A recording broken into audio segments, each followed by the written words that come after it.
En las profundidades del Océano Atlántico, a 783 kilómetros de la costa de Veracruz, México, un hombre sobrevivió 912 días completamente solo, desafiando toda probabilidad conocida por la ciencia moderna. Esta es la historia de Joaquín Hernández Vidal, un marinero mexicano cuya desaparición en 1978 se convirtió en uno de los casos más extraordinarios de supervivencia humana jamás documentados. La embarcación Esperanza del Mar, un pequeño pesquero comercial con base en el puerto de 1906, Veracruz, zarpó un amanecer de marzo con una tripulación de 7 hombres. El capitán Francisco Torres, un veterano de los mares con 40 años de experiencia, había navegado esa ruta decenas de veces, pero esta vez algo sería diferente. El barco, construido en los astilleros de Tampico en 1962, había sido renovado apenas 3 meses antes para extender su vida útil. Con sus 24 metros de eslora, la embarcación no estaba diseñada para enfrentar las tormentas violentas del Atlántico, sino para faenas costeras que no superaran los 5 días.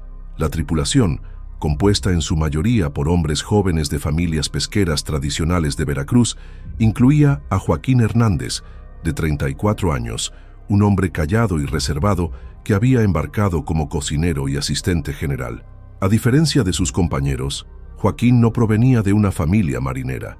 Había sido contador en tierra firme hasta que un divorcio traumático lo empujó a buscar trabajo en el mar, lejos de sus recuerdos. Según los registros meteorológicos, aquella semana de marzo presentaba condiciones normales. Nada hacía presagiar la tragedia. El barco mantuvo comunicación regular con la costa durante los primeros 3 días. El último mensaje recibido fue rutinario. Buena pesca, regresamos en 48 horas. Pero la Esperanza del Mar nunca regresó. La Secretaría de Marina de México inició un operativo de búsqueda que se extendió durante 19 días, cubriendo más de 15,000 kilómetros cuadrados de océano. No se encontró ningún rastro de la embarcación o su tripulación. El 4 de abril de 1978, los 7 hombres fueron declarados oficialmente perdidos en el mar. Las familias recibieron compensaciones económicas del gobierno. Se realizó una misa en la Catedral de Veracruz. La tragedia se sumó a la larga lista de desapariciones marítimas que la costa mexicana ha sufrido a lo largo de su historia. La vida continuó y el recuerdo de la Esperanza del Mar comenzó a desvanecerse en 1900.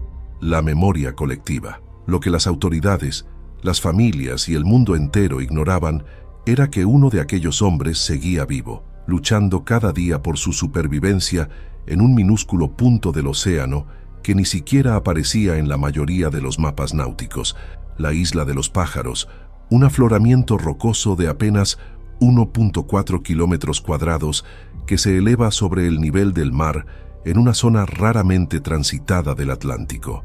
Pero lo que los habitantes de Veracruz no sabían es que aquella desaparición se convertiría en uno de los capítulos más sombríos y a la vez extraordinarios de la historia marítima mexicana. Los primeros meses tras la desaparición de la Esperanza del Mar transcurrieron con la resignación que caracteriza a las comunidades pesqueras, acostumbradas a perder hijos en el mar. Las viudas y los huérfanos adaptaron sus vidas a la ausencia.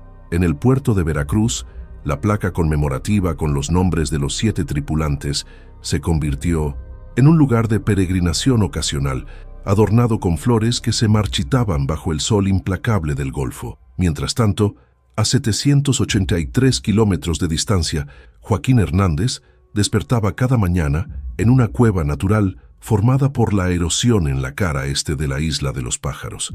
Sus primeros días habían sido un infierno de desesperación. El naufragio, provocado por una tormenta repentina que no apareció en ningún pronóstico meteorológico, había sido brutal. La embarcación se partió literalmente en 2 cuando una ola gigante, lo que los marineros llaman una ola asesina, golpeó el costado de estribor. Joaquín solo recordaba fragmentos, gritos ahogados por el rugido del mar, cuerpos arrastrados por la corriente y él mismo, aferrándose a un trozo de madera durante lo que parecieron días. Las corrientes lo llevaron hasta aquella isla deshabitada, un lugar donde las aves marinas anidaban por miles y donde, afortunadamente, existía una pequeña fuente de agua dulce, producto de la filtración de la lluvia a través de la roca porosa. Sin embargo, la isla carecía casi por completo de vegetación comestible. Solo algunos líquenes, pequeños invertebrados y, por supuesto, huevos y aves marinas. Durante las primeras semanas, Joaquín mantuvo la esperanza de ser rescatado. Cada día construía señales en la playa con piedras y restos de su naufragio. Cada noche encendía fuegos con la madera arrastrada por el mar, pero ningún barco pasó lo suficientemente cerca para divisar sus desesperados intentos de comunicación. Al pasar el primer mes, comenzó a comprender la gravedad de su situación. La isla no formaba parte de ninguna ruta comercial regular. Estaba ubicada en un área del Atlántico que los navegantes evitaban por sus corrientes traicioneras y sus repentinos cambios meteorológicos. La misma razón por la que su embarcación no debería haber estado allí era la que ahora lo condenaba a un aislamiento casi absoluto. Joaquín empezó a adaptar su cuerpo y su mente a la nueva realidad. Aprendió a capturar aves con trampas rudimentarias hechas con fibras extraídas de sogas recuperadas del naufragio. Descubrió que ciertos moluscos, abundantes en las rocas cercanas a la orilla, eran comestibles. Construyó un refugio mejorado utilizando maderas del naufragio y hojas de palmeras enanas, las únicas plantas de cierto tamaño que crecían en la isla. Lo más difícil fue la soledad. Durante los primeros meses, Joaquín mantuvo largas conversaciones consigo mismo, reviviendo su vida anterior, recordando rostros, nombres, lugares. Llevaba un registro de los días haciendo marcas en la pared de su cueva. Creó rutinas estrictas para mantener la cordura, despertar con el sol, buscar alimento hasta el mediodía, mejorar su refugio por la tarde, observar el horizonte hasta el anochecer. A los 6 meses, había desarrollado técnicas sorprendentes de supervivencia. Había construido recipientes con cáscaras de coco para almacenar agua. Había diseñado herramientas con huesos de aves y piedras afiladas.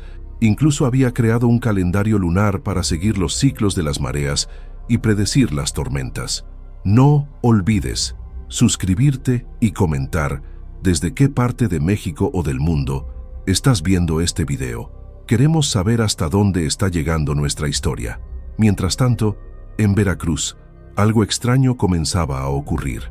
Elena Fuentes, la viuda de Ricardo Fuentes, contramaestre de La Esperanza del Mar, empezó a tener sueños vívidos donde veía a un hombre solo en una isla.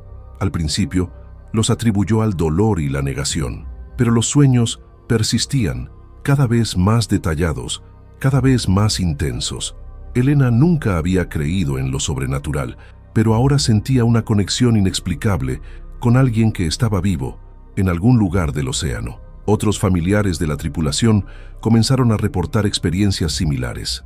María Torres, la hija del capitán de 1910, apenas 9 años, dibujaba obsesivamente una isla con forma de media luna y un hombre solitario en la playa. Cuando le preguntaban por qué hacía esos dibujos, la niña respondía con naturalidad: porque uno de ellos sigue ahí, esperando.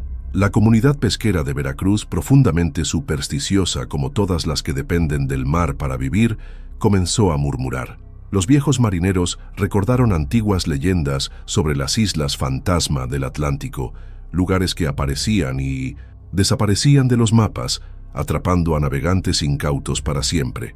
Nadie quería creer, pero todos comenzaron a percibir que algo no encajaba en la historia oficial de La Esperanza del Mar. El tercer año después del naufragio, un pescador brasileño llamado Paulo Méndez navegaba en su pequeño barco a unos 800 kilómetros de la costa de Brasil, mucho más al sur de donde se había reportado la desaparición de La Esperanza del Mar. Una tormenta inesperada lo desvió de su ruta, empujándolo hacia el norte durante 3 días. Cuando finalmente el cielo se despejó, se encontró en aguas desconocidas, sin puntos de referencia visibles. La mañana del 4.º día, Paulo divisó lo que parecía ser una isla pequeña en el horizonte. No aparecía en sus cartas de navegación, pero decidió acercarse para orientarse y posiblemente conseguir agua dulce. Lo que encontró allí cambiaría su vida para siempre. Al aproximarse a la costa rocosa, Paulo notó algo inusual en la playa. una figura humana que agitaba frenéticamente los brazos. Su primer pensamiento fue que se trataba de una alucinación causada por el agotamiento. Sin embargo, cuando ancló cerca de la orilla y desembarcó en su bote auxiliar, se encontró cara a cara con Joaquín Hernández, irreconocible tras casi 3 años de aislamiento. Era como un fantasma, recordaría Paulo años después. Un hombre esquelético con una barba que le llegaba al pecho, vestido con pieles de aves cocidas con tendones y fibras vegetales. Sus ojos tenían una mirada que nunca podré olvidar, una mezcla de desesperación y asombro al ver a otro ser humano. Joaquín apenas podía hablar. Había pasado tanto tiempo en soledad que las palabras se le atascaban en la garganta. A través de gestos y frases entrecortadas en una mezcla de español y el portugués que Paulo podía entender, le contó fragmentos de su historia: el naufragio, la muerte de sus compañeros, los 912 días contados uno a uno en la pared de su cueva. Paulo documentó lo que vio con una cámara fotográfica que llevaba para registrar sus capturas. Las imágenes mostraban el refugio de Joaquín, una estructura compleja hecha de maderas, rocas y materiales del naufragio, sorprendentemente resistente a las tormentas. También fotografió los utensilios que había fabricado: anzuelos de hueso, recipientes de corteza, redes tejidas con fibras de plantas, incluso un rudimentario almanaque astronómico tallado en madera que usaba para predecir el clima. Lo más impactante fue la transformación física de Joaquín. Su cuerpo se había adaptado a las condiciones extremas. Su piel, curtida por el sol y el viento, tenía la textura del cuero viejo. Sus manos mostraban callosidades tan gruesas que podía manipular rocas calientes sin sentir dolor. Sus pies, siempre descalzos, habían desarrollado una capa córnea similar a sandalias naturales. Paulo permaneció 3 días en la isla, ayudando a Joaquín a prepararse para el viaje. De regreso, durante ese tiempo, el náufrago le mostró técnicas de supervivencia que había desarrollado: cómo extraer agua potable de ciertas plantas, cómo predecir tormentas, observando el comportamiento de las aves, cómo fabricar herramientas con materiales mínimos. También le habló de los momentos más oscuros de su aislamiento. Hubo semanas enteras en las que contempló el suicidio como única salida, períodos en los que sufrió alucinaciones debido a la soledad y posiblemente a deficiencias nutricionales, noches en las que creyó volverse completamente loco, conversando con personas que no estaban allí. Lo que me mantuvo vivo, confesó Joaquín, fue la promesa que me hice a mí mismo de contar esta historia algún día, de que todo este sufrimiento tuviera algún propósito. El regreso a la civilización fue traumático. Cuando Paulo y Joaquín llegaron al puerto más cercano en Brasil, las autoridades inicialmente sospecharon que se trataba de algún tipo de fraude. La historia parecía demasiado extraordinaria para ser cierta. Joaquín fue detenido mientras se verificaba su identidad. La noticia llegó a México semanas después. La familia de Joaquín, que había realizado un funeral simbólico años atrás, recibió la información con una mezcla de incredulidad y esperanza. Las autoridades mexicanas enviaron representantes para confirmar la identidad del náufrago. Las pruebas de ADN, entonces una tecnología relativamente nueva, confirmaron que efectivamente se trataba de Joaquín Hernández Vidal. No olvides suscribirte y comentar desde qué parte de México o del mundo estás viendo este video. Queremos saber hasta dónde está llegando nuestra historia. Sin embargo, cuando los periodistas intentaron entrevistar a Joaquín, se encontraron con un hombre que apenas hablaba, que parecía perdido en sus propios pensamientos, incapaz de adaptarse al ritmo y el ruido de la vida moderna. Los médicos diagnosticaron un severo caso de estrés postraumático, agravado por la readaptación fisiológica a la dieta normal y el entorno social. Un reportero del periódico El Universal de Ciudad de México, Daniel Morales, fue el único que logró ganarse la confianza de Joaquín. Durante semanas, visitó al náufrago en el hospital donde estaba siendo tratado, simplemente sentándose en silencio junto a él, respetando su necesidad de espacio. Finalmente, Joaquín comenzó a hablar, y lo que reveló dejó a Daniel conmocionado. La isla no era normal, susurró Joaquín una tarde. Había algo allí, algo que no puedo explicar, algo que me mantuvo vivo cuando debería haber muerto. La duda se había instalado, pero la verdad aún estaba enterrada en los confines de aquella isla perdida. María Sánchez, psiquiatra especializada en traumas extremos del Instituto Nacional de Psiquiatría de México, fue asignada al caso de Joaquín Hernández. Con una reputación de brillantez y empatía poco común, María había trabajado previamente con sobrevivientes de catástrofes naturales y accidentes graves, pero nunca con alguien que hubiera experimentado un aislamiento tan prolongado. Desde su primera sesión, María notó algo inusual en Joaquín. A diferencia de otros pacientes con trauma que mostraban miedo o ansiedad, Joaquín parecía más bien nostálgico, como si una parte de él hubiera quedado en aquella isla y deseara regresar. Sus habilidades lingüísticas regresaban lentamente, pero su discurso seguía teniendo cualidades extrañas. Usaba metáforas relacionadas con el mar y las aves, estructuraba sus frases de manera no convencional, como si hubiera desarrollado su propio idioma durante el aislamiento. Durante las primeras sesiones, Joaquín habló principalmente sobre aspectos prácticos de su supervivencia: cómo conseguía comida, cómo se protegía de las tormentas, cómo mantenía su salud. Pero María percibió que había algo más, una capa más profunda de su experiencia que él evitaba deliberadamente. En la sexta sesión, utilizando técnicas de hipnosis terapéutica, María finalmente accedió a los recuerdos que Joaquín había estado suprimiendo. Lo que descubrió la dejó atónita. Según Joaquín, aproximadamente 6 meses después del naufragio, había encontrado algo en la isla. Explorando la parte central, donde una formación rocosa creaba una especie de meseta elevada, Joaquín descubrió una apertura en la roca, parcialmente oculta por la vegetación. La entrada daba a un sistema de túneles naturales que descendían hacia el interior de la isla. Impulsado por la curiosidad y la necesidad de encontrar mejores refugios contra las tormentas, Joaquín exploró los túneles utilizando antorchas improvisadas. Lo que encontró desafiaba toda explicación racional. Los túneles conducían a una cámara central, perfectamente circular, con paredes lisas que parecían pulidas artificialmente. En el centro de la cámara había una especie de altar o pedestal, también circular, hecho de un material similar al vidrio pero increíblemente resistente.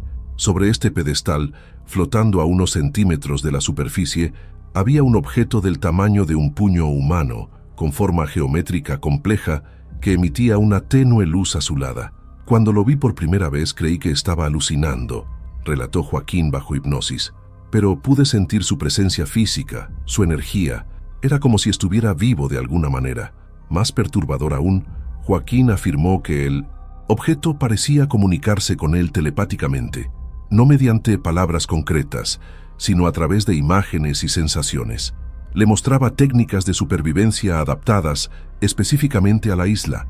Le advertía de peligros inminentes como tormentas o mareas peligrosas, e incluso parecía regular sus funciones corporales, permitiéndole sobrevivir con menos comida y agua de lo que sería humanamente posible. María tomó notas meticulosas, consciente de que estas afirmaciones podrían ser interpretadas como delirios causados por el trauma y la soledad. Sin embargo, algunos detalles eran difícilmente explicables como simples alucinaciones. Joaquín describía la geometría del objeto con una precisión matemática que iba más allá de su educación formal. Dibujaba símbolos que dijo haber visto en las paredes de la cámara, símbolos que no correspondían a ningún sistema de escritura conocido, pero que tenían una coherencia interna sorprendente. No olvides suscribirte y comentar. ¿Desde qué parte de México o del mundo estás viendo este video? Queremos saber hasta dónde está llegando nuestra historia. Más intrigante aún, cuando María consultó con oceanógrafos y geólogos sobre la isla de los pájaros, descubrió que ésta formaba parte de una cadena volcánica submarina antiguamente activa. Según estos expertos, la isla debería haber sido completamente erosionada por el océano hace miles de años. Su persistencia era considerada una anomalía geológica. A medida que las sesiones avanzaban, María comenzó a recopilar evidencias físicas. Las fotografías tomadas por Paulo Méndez mostraban detalles inquietantes que habían pasado desapercibidos inicialmente. En algunas imágenes del refugio de Joaquín se podían apreciar símbolos tallados en la madera similares a los que él dibujaba en terapia. El análisis médico de Joaquín revelaba anomalías inexplicables. Su densidad ósea había aumentado significativamente. Sus patrones cerebrales mostraban actividad inusual en regiones normalmente inactivas, y su sangre contenía compuestos que los médicos no podían identificar. María comenzó a sospechar que no estaba tratando simplemente con un caso de trauma psicológico, sino con algo mucho más extraordinario. Contactó discretamente con un colega de la NASA, el Dr. James Peterson, especialista en exobiología, la ciencia que estudia la posibilidad de vida extraterrestre. Sin revelar la fuente de su información, María compartió con Peterson los símbolos y descripciones proporcionados por Joaquín. La respuesta de Peterson llegó 2 semanas después, en un sobre sellado y enviado a la dirección personal de María, no a su oficina. En su carta, Peterson expresaba un interés extraordinario en el caso y mencionaba que algunos de los símbolos presentaban similitudes sorprendentes con anomalías detectadas en señales de radio cósmicas recogidas por el radiotelescopio de Arecibo. Sugería un encuentro en persona y advertía sobre la necesidad de mantener esta información en absoluta reserva. Mientras tanto, Joaquín comenzó a mostrar signos de ansiedad creciente. Insistía en que ellos vendrían a buscarlo, aunque no podía o no quería especificar quiénes eran ellos. En una sesión particularmente intensa, reveló a María que el objeto de la isla le había mostrado visiones de otros lugares similares repartidos por todo el planeta, generalmente en ubicaciones remotas y de difícil acceso.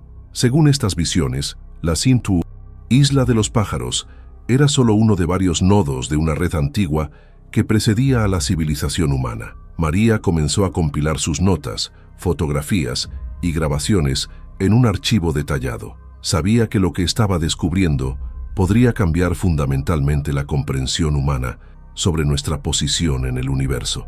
También sabía que había fuerzas poderosas que preferirían que tal información permaneciera oculta. Una noche, mientras trabajaba tarde en su oficina organizando el archivo, María recibió una llamada telefónica. La voz al otro lado, distorsionada electrónicamente, le advirtió que abandonara la investigación inmediatamente. Cuando preguntó quién llamaba, la voz respondió simplemente: alguien que sabe que la Isla de los Pájaros no es única. Aquella noche, María tomó una decisión. Copió toda su investigación en un disco duro externo y lo envió por correo a una dirección segura. Luego preparó un plan para llevar a Joaquín fuera del hospital, lejos del escrutinio oficial. Sabía que tendrían una sola oportunidad para revelar la verdad al mundo, y si fallaban, probablemente no vivirían para intentarlo de nuevo. La fuga ocurrió a las 2:14 de la madrugada. María había planeado cada detalle meticulosamente, aprovechando su conocimiento de los protocolos del hospital y la rotación del personal de seguridad. Hola, soy el zorro con gabardina. Si te está gustando este video, suscríbete y dale un buen like. Por una salida de emergencia raramente utilizada, la acción no pasó desapercibida. Apenas 45 minutos después de la fuga, un equipo de hombres vestidos de civil llegó al hospital mostrando credenciales que aparentemente les daban autoridad ilimitada. Registraron la habitación de Joaquín y confiscaron el ordenador de María en su oficina. La psiquiatra había previsto esto también. El ordenador contenía archivos señuelo, mientras que la verdadera información viajaba con ellos en dispositivos encriptados. Los 3 fugitivos se dirigieron al sur hacia Oaxaca, donde Carlos tenía contactos que podían proporcionarles identidades temporales y transporte discreto. El plan era llegar eventualmente a una pequeña estación de investigación oceanográfica en la costa del Pacífico, dirigida por un viejo amigo de María de sus días universitarios, el doctor Rafael Mendoza. Rafael, aunque escéptico al principio, había aceptado ayudarles después de ver parte de la evidencia recopilada por María. Mientras tanto, en Ciudad de México, el periodista Daniel Morales recibió un paquete anónimo. Contenía parte de la investigación de María junto con instrucciones específicas sobre cómo y cuándo publicar la información. También incluía coordenadas GPS precisas de la Isla de los Pájaros y datos técnicos sobre cómo llegar allí evitando las traicioneras corrientes oceánicas de la zona. Daniel, reconociendo la importancia potencial del material, contactó con su editor jefe en El Universal. Inicialmente, el editor se mostró reacio a asignar recursos a una historia que sonaba a ciencia ficción barata. Sin embargo, cuando Daniel mostró las fotografías de Paulo Méndez y los análisis médicos de Joaquín, el editor cambió de opinión. El Universal organizó secretamente una expedición a la isla, compuesta por Daniel, un fotógrafo experimentado, un geólogo marino y un pequeño equipo de documentalistas. La expedición zarpó oficialmente como un viaje de investigación sobre patrones migratorios de aves marinas, una cobertura que les permitiría operar sin levantar sospechas. Utilizando las coordenadas y consejos de navegación proporcionados por María, lograron llegar a la Isla de los Pájaros después de 8 días de viaje. Lo que encontraron allí confirmó los relatos de Joaquín. El refugio seguía en pie, sorprendentemente bien conservado después de tanto tiempo. Los símbolos tallados eran claramente visibles en las estructuras de madera, y siguiendo las indicaciones del mapa proporcionado por María, localizaron la entrada a los túneles subterráneos. No olvides suscribirte y comentar desde qué parte de México o del mundo estás viendo este video. Queremos saber hasta dónde está llegando nuestra historia. El geólogo Dr. Javier Lara quedó especialmente impresionado por los túneles. Esto no es natural, declaró después de examinar las paredes. La formación muestra signos de haber sido creada mediante algún tipo de tecnología de fusión o vitrificación a altísimas temperaturas. Nada que conozcamos actualmente podría lograr esto. El equipo avanzó hacia la cámara central descrita por Joaquín. La encontraron exactamente como él la había relatado, perfectamente circular, con paredes lisas y un pedestal en el centro. Sin embargo, el objeto flotante ya no estaba allí. En su lugar, encontraron una depresión circular en el pedestal, como si algo hubiera sido removido recientemente. Lo que sí descubrieron, sin embargo, fueron los símbolos en las paredes. El fotógrafo, Ricardo Vega, documentó meticulosamente cada uno de ellos. También tomaron muestras del material de las paredes y del pedestal para análisis posterior. Mientras el equipo exploraba la cámara, Daniel notó algo extraño. Sus dispositivos electrónicos comenzaron a comportarse erráticamente. Las brújulas giraban sin control, los GPS mostraban ubicaciones imposibles y las cámaras digitales capturaban imágenes distorsionadas con anomalías cromáticas. Solo las cámaras analógicas de Ricardo funcionaban correctamente. Después de 3 horas en la cámara, el equipo decidió regresar a la superficie. Fue entonces cuando notaron que no estaban solos en la isla. Un barco de apariencia militar, sin identificación visible, se había posicionado cerca de la costa. Hombres armados desembarcaban en lanchas rápidas. El equipo apenas tuvo tiempo de esconder su equipo y evidencias más importantes antes de ser interceptados. Los hombres, que se identificaron vagamente como personal de seguridad internacional, ordenaron al equipo abandonar la isla inmediatamente, citando una supuesta violación de aguas territoriales en disputa. Cuando Daniel intentó explicar que tenían permisos de investigación válidos, el líder del grupo armado respondió fríamente: «Esta isla no existe oficialmente en ningún registro internacional. Por lo tanto, ustedes no están aquí, nosotros no estamos aquí, y esta conversación nunca ocurrió». Obligados a zarpar bajo amenaza, el equipo logró, sin embargo, conservar gran parte de su evidencia.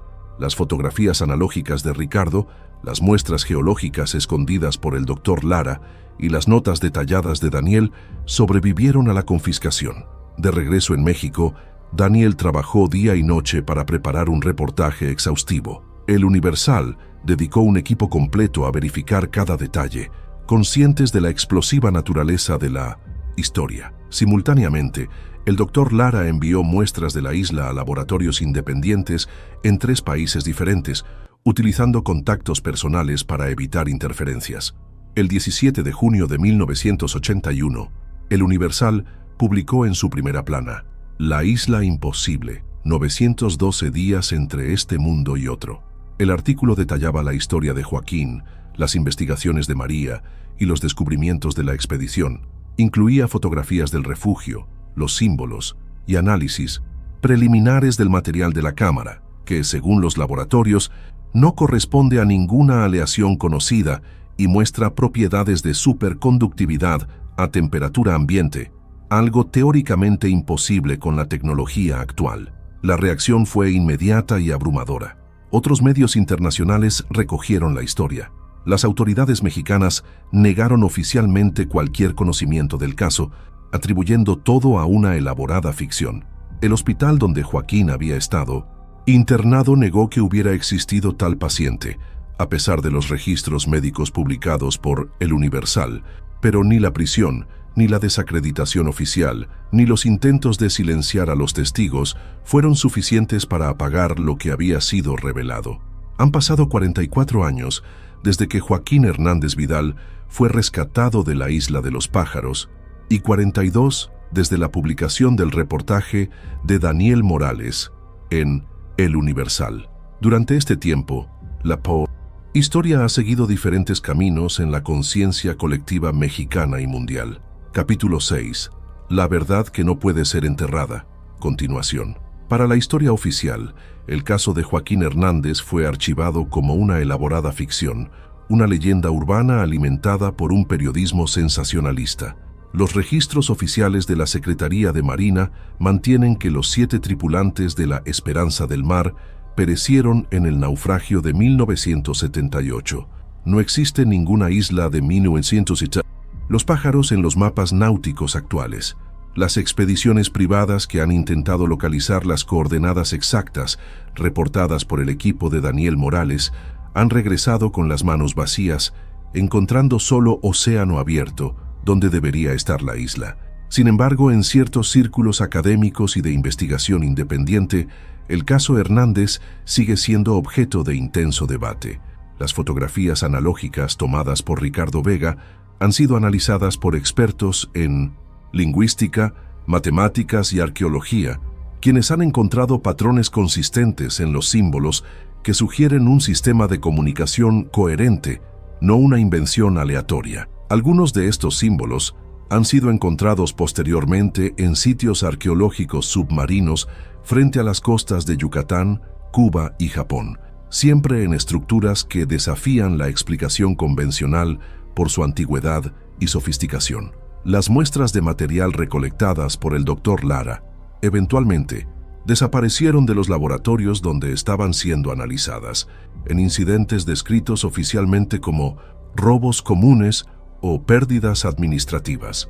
Sin embargo, antes de su desaparición, los análisis preliminares fueron documentados y preservados por investigadores cautelosos. Estos análisis sugieren que el material exhibía propiedades que la ciencia moderna apenas está comenzando a comprender: superconductividad a temperatura ambiente, respuesta electromagnética variable, según patrones que parecían casi programados, y una estructura molecular que no correspondía a ningún elemento o compuesto conocido.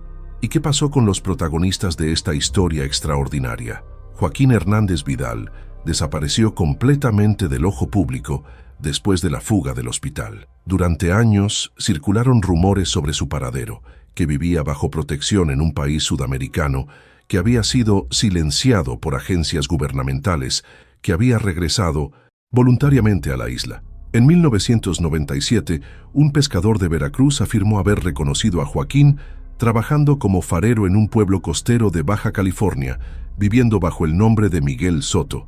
Cuando periodistas investigaron la pista, el farero en cuestión había dejado su puesto abruptamente, dejando atrás pocas posesiones personales. La doctora María Sánchez continuó su carrera como psiquiatra, pero nunca volvió a trabajar en instituciones oficiales. Estableció una pequeña clínica privada en Oaxaca, especializada en terapias alternativas y tratamiento de traumas severos. Publicó varios artículos académicos sobre estados alterados de conciencia en situaciones de aislamiento extremo, evitando cuidadosamente cualquier mención directa al caso Hernández. En 2005, concedió una rara entrevista a una revista científica independiente donde, hablando en términos hipotéticos, sugirió que ciertas experiencias humanas trascendentes pueden representar contactos genuinos con realidades que nuestros paradigmas científicos actuales son incapaces de procesar adecuadamente. María falleció en 2018 de causas naturales, dejando tras de sí un archivo sellado que, según sus instrucciones, debe permanecer cerrado hasta 2035. No olvides suscribirte y comentar desde qué parte de México o del mundo estás viendo este video. Queremos saber hasta dónde está llegando nuestra historia. Daniel Morales enfrentó graves consecuencias profesionales por su reportaje. El Universal sufrió presiones políticas y económicas que casi llevan al periódico a la quiebra en los meses posteriores a la publicación. Eventualmente, Daniel fue despedido como parte de una reestructuración. Lejos de ser silenciado, dedicó los siguientes años a investigar otros casos similares alrededor del mundo, lugares anómalos donde la realidad parecía comportarse según reglas diferentes, testimonios de náufragos y exploradores que reportaban encuentros inexplicables en regiones remotas, patrones de desapariciones marítimas que coincidían con ciertos ciclos astronómicos. En 2010, publicó de forma independiente el libro Nodos, la red invisible que conecta nuestro mundo, que se convirtió en un culto underground entre investigadores de lo paranormal y científicos no convencionales. La comunidad científica establecida ha mantenido su escepticismo, aunque algunos desarrollos recientes han comenzado a abrir grietas en esa postura. En 2019, el radiotelescopio FAST, en China, detectó señales de radio provenientes de un punto en el Atlántico Sur que coincide aproximadamente con la ubicación reportada de la Isla de los Pájaros. Las señales presentaban patrones matemáticos no aleatorios que algunos científicos han descrito como potencialmente artificiales. Un equipo de investigación internacional solicitó permiso para explorar la zona, pero la expedición fue cancelada abruptamente por preocupaciones de seguridad geopolítica. Quizás el legado más duradero del caso Hernández ha sido su impacto en la cultura popular mexicana. La historia ha inspirado novelas, películas y series de televisión. El concepto de islas misteriosas con propiedades extraordinarias se ha convertido en un tropo recurrente en la ficción latinoamericana. Cada año, en el aniversario de la publicación original en El Universal, grupos de entusiastas se reúnen en el puerto de Veracruz para realizar una ceremonia simbólica en honor a los tripulantes de la Esperanza del Mar y especialmente a Joaquín, a quien muchos consideran un contactado, un mensajero involuntario de otra inteligencia. En círculos más oscuros y secretos, la información sobre la Isla de los Pájaros y los nodos similares repartidos por el planeta se ha convertido en moneda de cambio. Corporaciones tecnológicas de avanzada han financiado discretamente expediciones a ubicaciones con características similares. Algunos avances recientes en superconductores y computación cuántica tienen orígenes sospechosamente opacos. Ciertos materiales utilizados en tecnologías emergentes presentan similitudes inquietantes con las descripciones del material encontrado en la cámara subterránea.